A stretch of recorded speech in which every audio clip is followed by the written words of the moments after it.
In this section, we are going to be looking at Lewis diagrams, which is a simplified way of showing the electrons that are involved in bonding, the electrons that belong to a particular atom.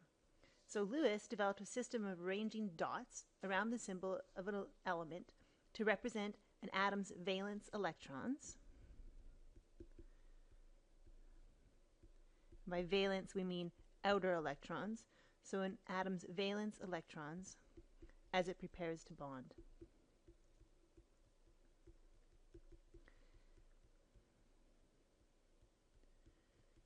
And he did this, he came up with this system because it's the outer electrons only that are involved in bonding. So it really doesn't matter about all the inner shells. So he just needs to show the outer shells. This here is an example of a Bohr diagram that you're used to drawing for fluorine, showing its 9 electrons. So it has 2 in the inner shell. If you were just to show the outer shell, then it would look like this, having 7. This is the Lewis diagram.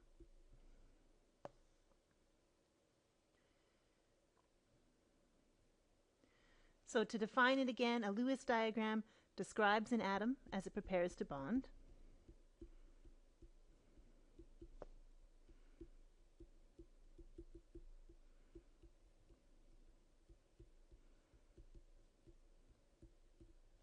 And it can also sometimes be called an electron dot diagram. The rules to follow when you're trying to draw Lewis diagrams, first of all, is to determine the number of valence electrons, that is, the number of electrons in the outer shell.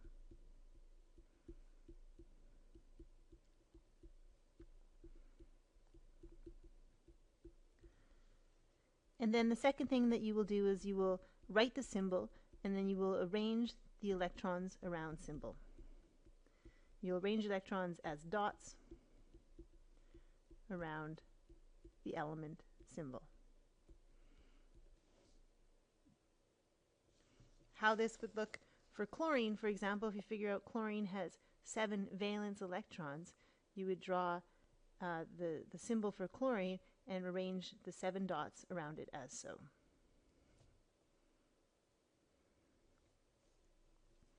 It's important when you're considering bonding to learn what the octet rule is. And the octet rule really just means that the electrons, the elements, would like to have a full octet. So they want their outer shell to be full. So when bonding,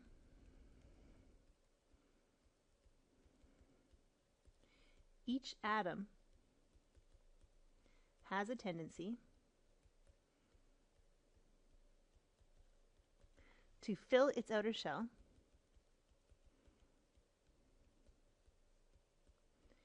and when it does that, it will match the nearest noble gas.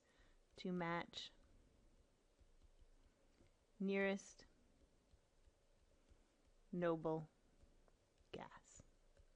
That's called the octet rule. Here's an example of using Lewis diagrams to show bonding in a water molecule. So in a combination of hydrogen and oxygen. We have, just going to get rid of that, hydrogen shown here, and they're using an X to symbolize this electron just so that we can distinguish it from oxygen. Hydrogen just has 1 in its valence shell, and oxygen has 6. So when you're going to combine them, then you will end up with both of them having full outer shells, hydrogen each now having 2. It would have 2 to have its outer shell full. It only has the 1 shell. And oxygen now having 8. So when you're doing Lewis diagrams with molecules, then there's a third step to show the bonding. Just like they've done here with the water molecule.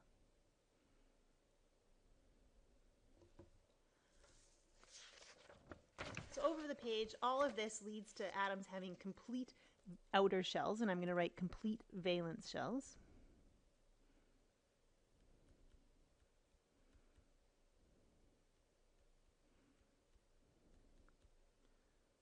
As a result of bonding pairs of electrons.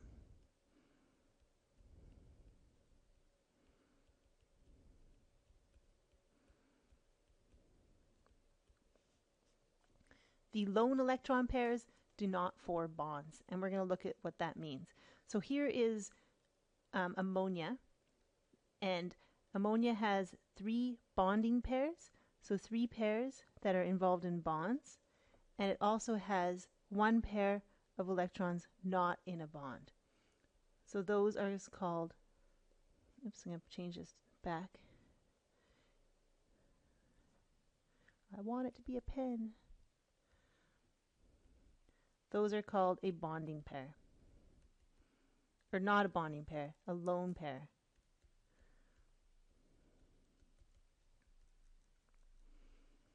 They are not involved in bonding, so not bonded. Bonding pairs are electrons involved in bonds.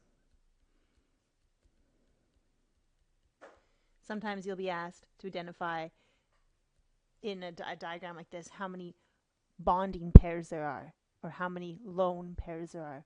So ammonia would have 3 bonding pairs and 1 lone pair. And for simplicity, to make this even simpler, the bonding pairs of electrons are often replaced with a line. So bonding pairs of electrons often replaced by a line. So here is the same ammonia molecule again, showing each of the bonding pairs with a line. So this line represents a bonding pair.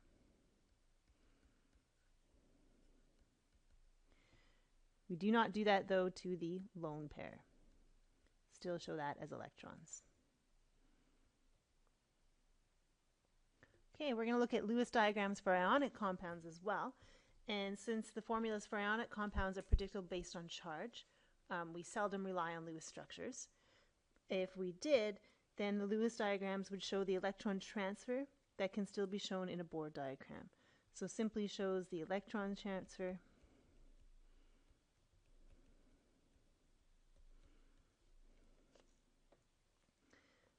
that can be shown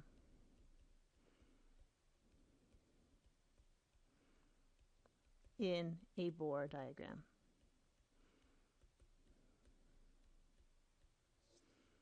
And there are some rules, some special rules that you need to follow when you're doing these for Lewis diagrams. And those are that you need to have brackets around the symbol, because of course it's going to be an ion. You have to show the ion charge.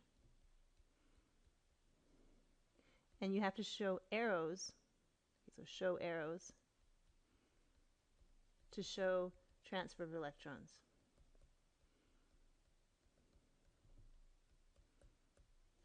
I'm going to write E negative as electrons. So here we have the Lewis diagram showing 2 sodium atoms combining with oxygen in an ionic bond. Here we have the same thing shown with Bohr. Both are showing the same thing, and at the bottom we get the chemical formula.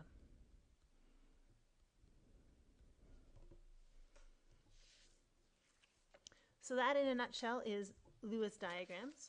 We're going to switch gears a little bit right now and take a look at organic compounds. So I'll open that up.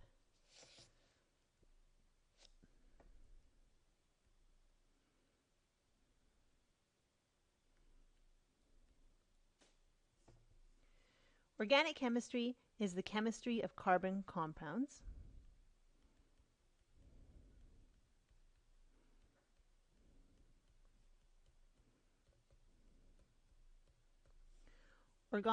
Organic compounds always contain carbon, and they also always contain hydrogen. So contain carbon and hydrogen. People often forget about the hydrogen. They can also contain other elements, but they definitely have to contain both of these. And they are also molecular or covalent compounds.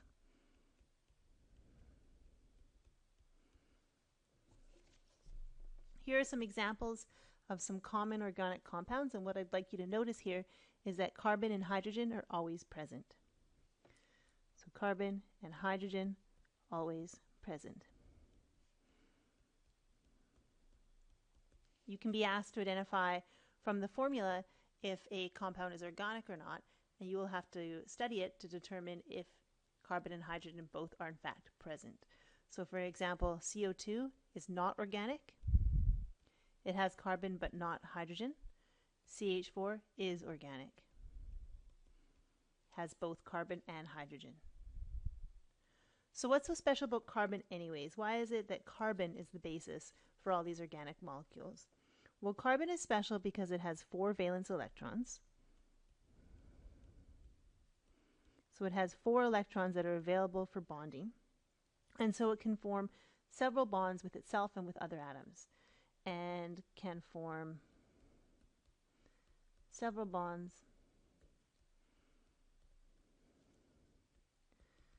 with other atoms and itself.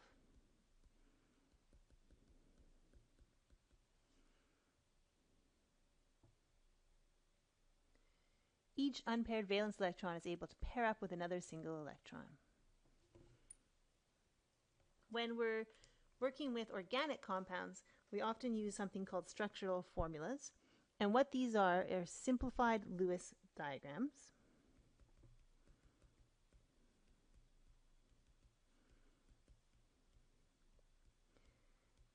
And they show the number of atoms in each organic molecule and the arrangement of those atoms.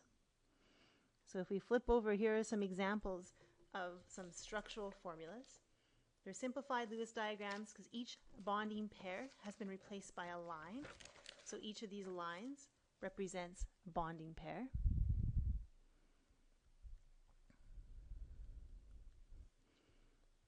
And they show the arrangement of the atoms.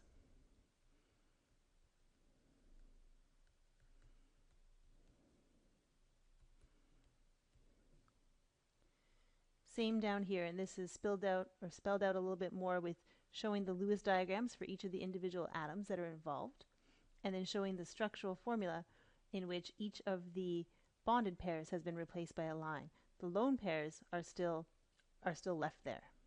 Okay. Organic compounds are classified into some special groups. One group is hydrocarbons, and as the name suggests, they contain only hydrogen and carbon. So contain hydrogen and carbon. Alcohols have an OH group, and ethers have a COC group. So they have an oxygen flanked by 2 carbons. And we'll look at some examples of this next day. Sources of organic compounds there are naturally occurring sources. And these are, for example, organic compounds are produced by plants during photosynthesis. And they also come from deep within the earth.